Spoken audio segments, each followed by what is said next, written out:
Welcome to whistle.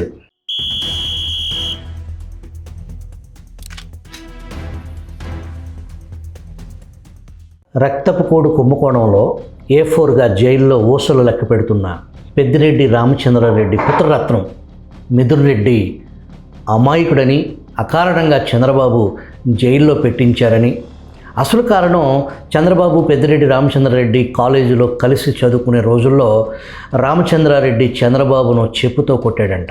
అది మనసులో పెట్టుకుని రామచంద్రారెడ్డి కొడుకును చంద్రబాబు జైలుకు పంపించారంట. ఇది ముఖ్యమంత్రిగా వెలగబెట్టిన వైఎస్ జగన్మోహన్ రెడ్డి నోటి వెంట అవలీలగా అబద్ధాల దుర్గంధం కంపు ప్రజల్లోకి వ్యాపింపజేయటం జగన్ రెడ్డికి వెన్నతో పెట్టిన విద్య. ఎంపీ మిథున్ రెడ్డిని కేవలం పెద్దిరెడ్డి రామచంద్రారెడ్డి చంద్రబాబు నాయుడును ఆయన కాలేజీ టైంలో ఈయన ఇద్దరు కాలేజీలలో స్టూడెంట్గా ఉన్నప్పుడు ఇద్దరు కలిసి చదువుకున్నారని, ఆ కలిసి చదువుకున్నప్పుడు పెద్దిరెడ్డి రామచంద్రారెడ్డి చంద్రబాబు నాయుడు చెప్పుతో కొట్టాడు అని చెప్పి తండ్రి శవాన్ని పునాదిగా చేసుకుని అశుద్ధాల అబద్ధాల సాక్షి గోడలతో అంతులేని అక్రమ ధనరాశుల్ని ఇంటి పైకప్పుగా చేసుకుని దోచుకున్నది చాలదు అన్నట్టు ఈ రాష్ట్రాన్ని చెరబట్టి పగబట్టి తాను ఎంచుకున్న బూతు పార్టీ లక్ష్యం కోసం ఎంతకు తెగించటానికైనా సిద్ధం అనేదానికి సజీవ సాక్ష్యం వైఎస్ వివేక శరీరాన్ని గొడ్డలితో గొడ్డును నరికినట్టు నరికితే నాకు న్యాయం చేయమని తోడబుట్టిన చెల్లెలు డాక్టర్ సునీత ఎక్కని గడపలేదు. మరొక పక్క తండ్రి బ్రతికుండగా నిర్మించిన ఇంటి అద్దె కూడా కన్న తల్లికి దక్కనేయకుండా ఇచ్చిన గిఫ్ట్ డీడ్లు కూడా వెనక్కు తీసుకున్న కొడుగ్గా, ఆస్తి కోసం ఇంటి ఆడపడుచు ఉసురు పోసుకుంటున్న అన్నగా చరిత్ర పుటల్లోకి ఎక్కిన జగన్ కీర్తి చెరిపేస్తే చెరిగిపోయే చరిత్ర కాదు జగన్మోహన్ రెడ్డిది. జగన్ కూసిన కారు కోతలు నిజమో కాదో తేలాలంటే పెద్దిరెడ్డి రామచంద్రారెడ్డి సజీవంగానే ఉన్నారు కనుక జగన్ చేసిన అనుచిత వ్యాఖ్యలు నిజమో కాదో పెద్దిరెడ్డి మీడియా ముందుకు రావాలి. ఇక పెద్దిరెడ్డి గురించి ప్రపంచానికి తెలియని అనేక విషయాలు దశాబ్దాలుగా శేషాచలం అడవులను చెరపట్టి వందల మంది పుష్పరాజులతో సమానమైన 60,000 కోట్ల ఎర్రచందనం గుట్టు, ప్రతి నెల 250 కోట్ల పైన mining royalty, Chittoor to Japan, China, Africa కథలు త్వరలో సవివరంగా తెలుసుకుందాం. జగన్ ఆరోపించిన దాంట్లో నిజం ఉంటే చంద్రబాబు ముఖ్యమంత్రి కావటం ఇది తొలిసారి కాదు కదా, 4వసారి ముఖ్యమంత్రి అయ్యే వరకు చంద్రబాబు పగ దాచుకున్నారా? చంద్రబాబుకు పెద్దిరెడ్డి అసలు సహ విద్యార్థే కాదు.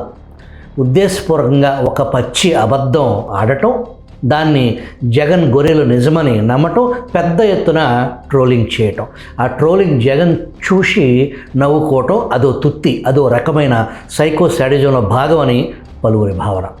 అసలు కాలేజ్ జీవితం అంటే ఏంటో తెలియని నోటి వెంట కాలేజీ ముచ్చట్లు వినటం తెలుగు జాతి చేసుకున్న కర్మ. జగన్ కెలికి తన్నించుకోవటం అంటే ఏంటో ఒక సంఘటన ఇప్పుడు తెలుసుకుందాం. అది 1965 సంవత్సరం. డాక్టర్ అవ్వాలని కలలుగానే ఆంధ్రప్రదేశ్ యువతకు కర్ణాటక రాష్ట్రంలో మహదేవపు రాంపురి మెడికల్ కాలేజ్, అదే గుల్బర్గా MR మెడికల్ కాలేజ్ ఒక వరంగా అంది వచ్చింది.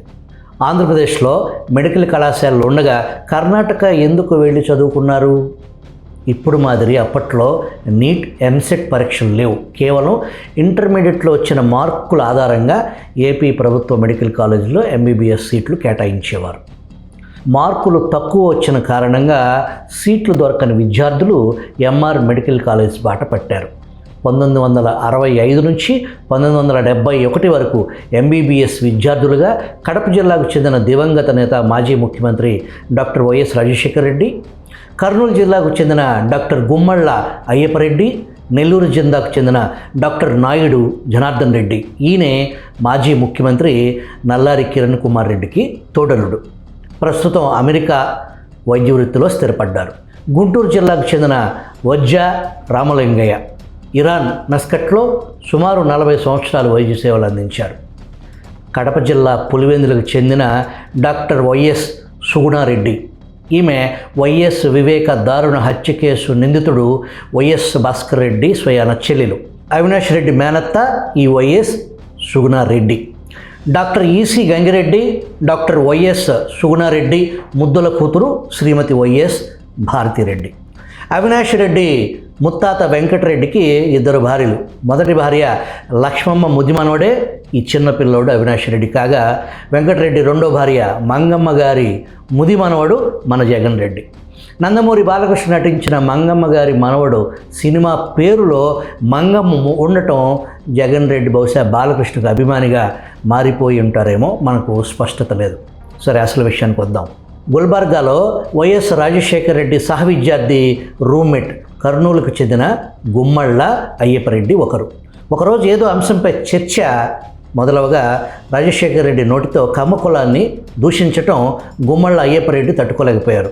ఒక్కసారిగా రాజశేఖర రెడ్డి మీద దాడి చేశారు. చెంప మీద 2 దెబ్బలు గట్టిగానే తగిలించారు. తేరుకున్న రాజశేఖర రెడ్డి కమ్మవాళ్ళని తిడితే నీకేమి నొప్పిరా అంటే, నేను కమ్మవాడినే, పేరు చివర రెడ్డి ఉందని రెడ్డి అనుకున్నావా అని చెప్పడంతో వైఎస్ఆర్ అవాక్కయ్యారు. ఒక రకంగా ఆ మొత్తం మెడికల్ కాలేజీలో కృష్ణా గుంటూరు జిల్లా విద్యార్థులే అధికంగా ఉండేవారు.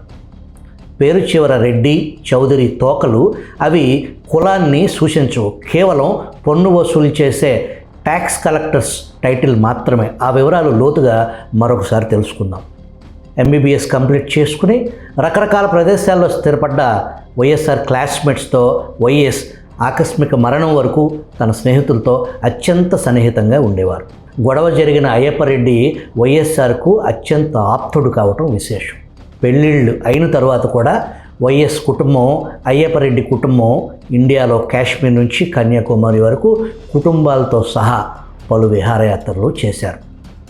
కాలేజ్ జీవితం, ఆ జ్ఞాపకాల మాధుర్యం చదువుకున్న వారికి తెలుస్తుంది.